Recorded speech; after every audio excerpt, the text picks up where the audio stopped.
Entonces Apolos hablaba y enseñaba lo concerniente al Señor, pero cuando le oyeron Priscila y Aquila, le tomaron aparte y le expusieron más exactamente el camino de Dios.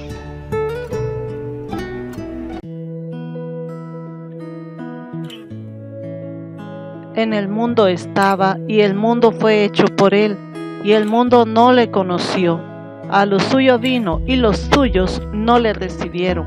Mas a todos los que le recibieron, a los que creen en su nombre, les dio potestad de ser hechos hijos de Dios, los cuales no son engendrados de sangre, ni de voluntad de carne, ni de voluntad de varón, sino de Dios.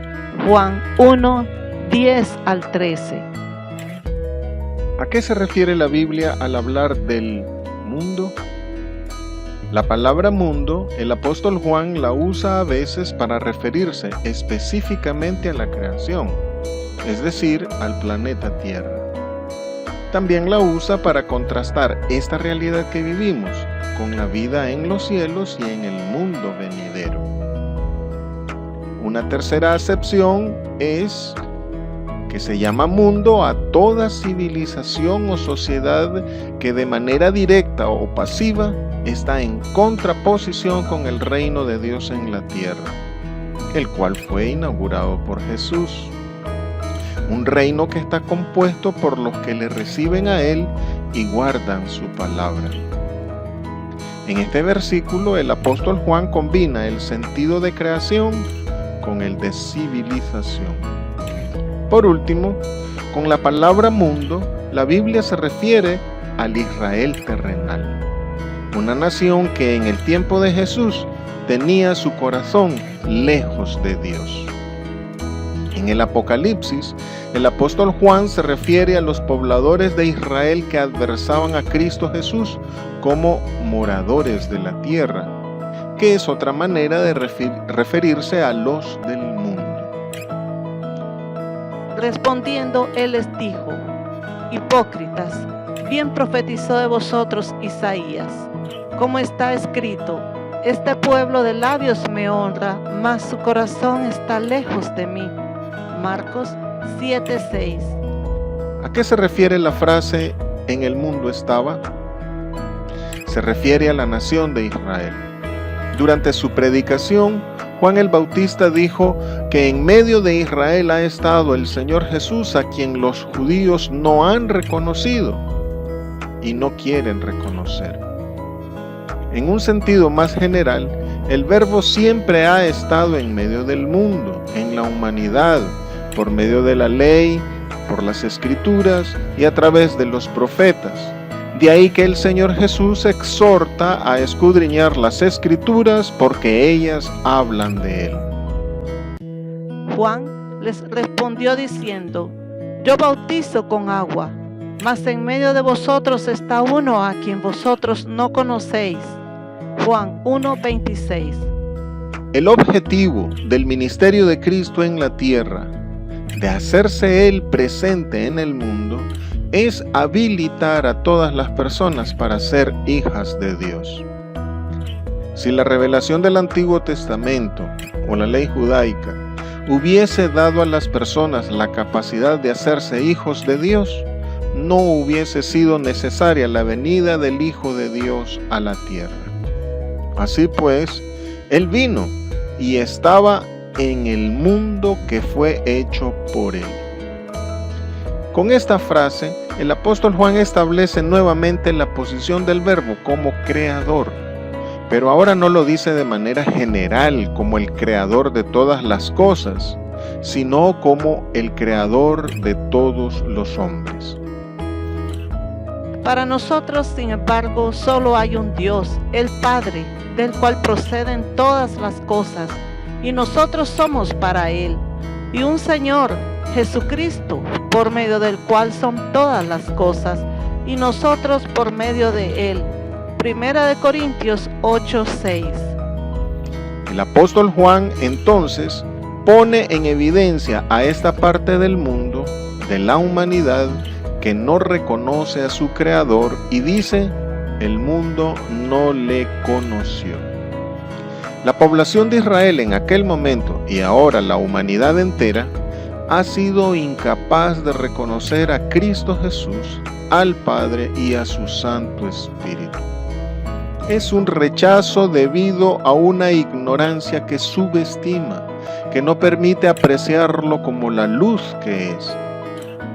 Pero, con todo y su miopía o ceguera espiritual, el rechazo al Señor Jesús y su mensaje es voluntario. Pero sus conciudadanos le aborrecían y enviaron tras él una embajada diciendo: no queremos que éste reine sobre nosotros. Lucas 19:14. En Éxodo 19, del 6 al 8, la Biblia narra que cuando Dios entregó la ley desde el Sinaí, hubo truenos y sonido de bocina muy fuerte que iba aumentando en extremo. La tradición judía interpreta los truenos como símbolo de los idiomas en las que Dios había dado la ley desde el monte Sinaí, no solo a Israel, sino también a todas las naciones, y se lamenta que las naciones la rechazaron. Pero ahora es Israel quien rechaza al verbo de Dios. No obstante, quienes le recibieron y creyeron en su nombre ya no son de este mundo, sino extranjeros y peregrinos que por fe han obtenido la ciudadanía de los cielos. ¿Qué significa a lo suyo vino? Significa que el Señor Jesucristo vino a su propiedad, a su casa. El patrimonio de Jesús sobre la tierra se origina en la creación. Lo suyo es todas las cosas creadas, incluida la humanidad. Pero más específicamente es la casa de Israel, a la que le fue otorgada la ley y donde fue levantado un tabernáculo para él. Ahí, en Israel, el Señor Jesús circunscribió su ministerio y lo hizo en calidad de Mesías de ellos. Pero el apóstol Juan dice que los suyos no le recibieron. Y no solo en Israel, sino también en la humanidad no le recibieron ni le reciben aún. Como el Dios de Israel, encarnado entre ellos, el Señor certificó con su nacimiento que no solo era israelita, sino que nació con linaje real, porque esa era la nación que él había formado como su pueblo. Pero su pueblo no le recibió. Si en el Sinaí las naciones rechazaron la ley de Dios y solo Israel la recibió, ahora el pueblo judío rechaza la revelación de la ley prometida por los profetas para el tiempo del fin. La alegría de la visita de Dios entre los suyos se convirtió en drama y finalizó en tragedia. Desde el pesebre hasta la cruz, todo fue tortuoso. Pero hubo y hay quienes le recibimos con gozo. Ahora, los suyos ya no son los de Israel según la carne, sino los que ya no somos del mundo, aunque estemos en él. Los suyos somos todos los que de entre todas las naciones del mundo y aún del mismo Israel le hemos recibido. Este principio teológico que habla de la sustitución de Israel por la Iglesia prevalece en todo el Evangelio del apóstol Juan. Pues no es judío el que lo es exteriormente, ni es la circuncisión la que se hace exteriormente en la carne, sino que es judío el que lo es en lo interior, y la circuncisión es la del corazón, en espíritu, no en letra, la alabanza del cual no viene de los hombres, sino de Dios. Romanos 2, 28, 29. ¿Qué significa recibir al Señor Jesucristo? Aunque los suyos no lo acogieron, hay muchos otros que sí lo hemos hecho, y nuestros rostros no fueron avergonzados. Y solo a los que le reciben, solo a los que le hemos recibido, se nos da el derecho de ser llamados hijos de Dios. Recibirle es aceptar su mensaje, creyendo en convicción plena que Él es el enviado del Padre. Aceptar a Jesús es aceptar la vida tal y como se manifiesta en su persona y en cómo Él la expresó en sus obras. Creer en su nombre es tener fe en Él como medio para alcanzar la vida eterna. Creer en Él significa adherirse permanentemente a su persona y a la verdad que Él proclama. Según Daniel capítulo 7 versículos 13 y 14 y Mateo 28, 18, cuando el Señor Jesús resucitó, recibió toda potestad de parte del Padre, incluso la de dar vida eterna. Por eso, el conceder el derecho a alguien de ser llamado hijo de Dios es solo potestad del Verbo, de Cristo Jesús. ¿Y cómo es eso que no todos somos hijos de Dios? El gnosticismo dice que todas las personas son hijas de Dios, porque hay una chispa luminosa divina en el ser más íntimo de cada una de ellas. El catolicismo afirma que todos somos hijos de Dios en virtud del bautismo recibido al nacer. Por su parte, el judaísmo enarbola la relación filial de todo judío con Dios con base en su ascendencia étnica. Sin embargo, el apóstol Juan aclara que los seres humanos no son hijos de Dios por naturaleza, sino que todos tan solo somos criaturas de Dios. Pero podemos llegar a ser hijos de Dios bajo la condición de nacer de nuevo. Solo recibiendo a Jesucristo como enviado del Padre, aceptando su mensaje como la verdad y confesándole como Señor, Dios nos adopta como hijos suyos y entonces uno puede llegar a ser hijo de Dios. Respondió Jesús y le dijo: de cierto te digo, el que no naciere de nuevo no puede ver el reino de Dios. Juan 3:3. Si confesares con tu boca que Jesús es el Señor y creyeres en tu corazón que Dios le levantó de los muertos, serás salvo. Romanos 10:9. En el concepto bíblico, la palabra hijo es un término que transmite la idea de compartir la naturaleza del Padre. Así, los que hacen malas obras tienen por padre al diablo, y los que son hijos de Abraham hacen las obras de Abraham. Por esto, el Señor Jesús hace lo que ve hacer al Padre. Este mismo significado es el que debe entenderse cuando se habla de hijos de luz o de hijos de las tinieblas. De este modo, la expresión hijos de Dios aplicada a nosotros los creyentes implica que debemos mostrar una conducta semejante a la de Dios mismo, por cuanto Dios es nuestro Padre.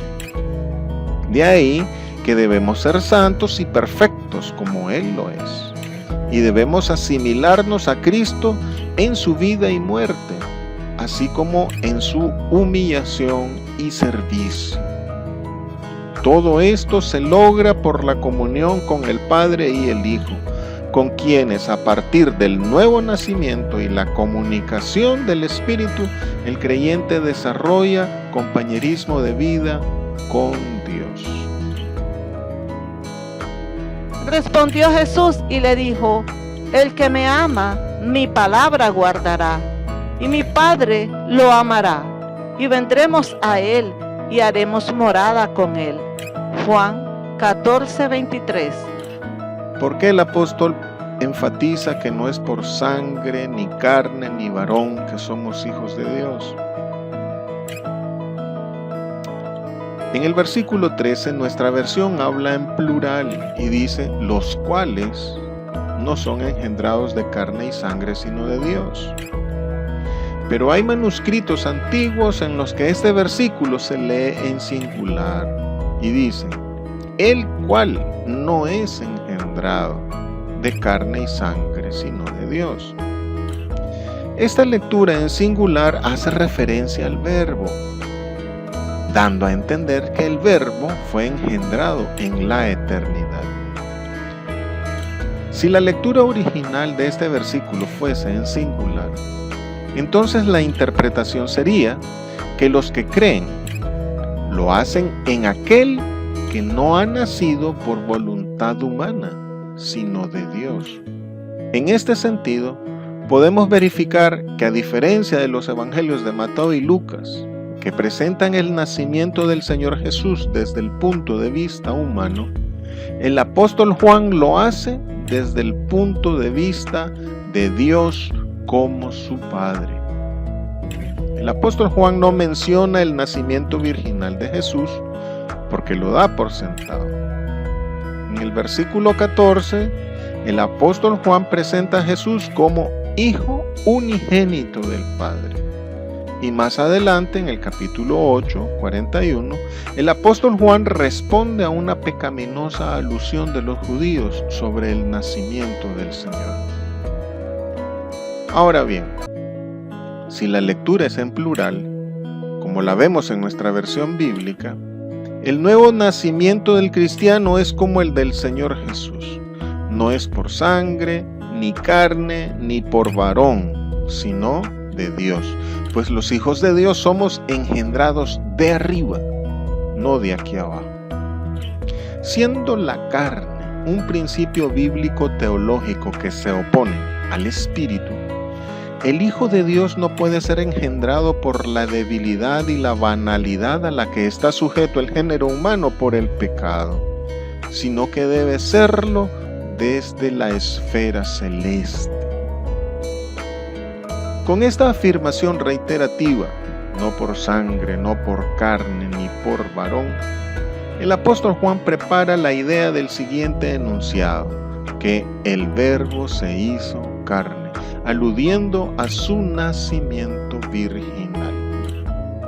El que las personas necesitan nacer de Dios es una sentencia contra el argumento a la ascendencia, es decir, a la tesis de Nicodemo y de los judíos que su pertenencia al pueblo de Dios se debía a haber nacido como judíos. Pero ante Dios, haber nacido judío o haber nacido cristiano no certifica que una persona sea hija de Dios. Solo el nuevo nacimiento en Cristo Jesús, mediante su Santo Espíritu, lo garantiza. ¿Qué significa ser engendrado por la voluntad de Dios? Aunque el nuevo nacimiento está condicionado a recibir a Cristo y a la fe en su nombre, el llegar a ser hijo de Dios depende de la misericordia de Dios. Y dijo: por eso os he dicho que ninguno puede venir a mí si no le fuere dado del Padre. Juan 6:65. El Señor Jesús aclaró esto diciendo: ninguno puede venir a mí si no le fuere dado del Padre. Y el apóstol Juan concluye diciendo que las personas creen en Cristo por la simiente de Dios en ellos. Pero el apóstol Pedro precisa que esa simiente es la palabra de Dios. Por tanto, solamente el que es engendrado por Dios puede ser hijo de Dios. El proceso de engendramiento es explicado en el capítulo 3, del versículo 3 al 7, e involucra la acción regeneradora del Espíritu Santo. El elemento activo del nuevo nacimiento es el Espíritu Santo, dado por Jesús, porque es Él el portador y dador del Espíritu.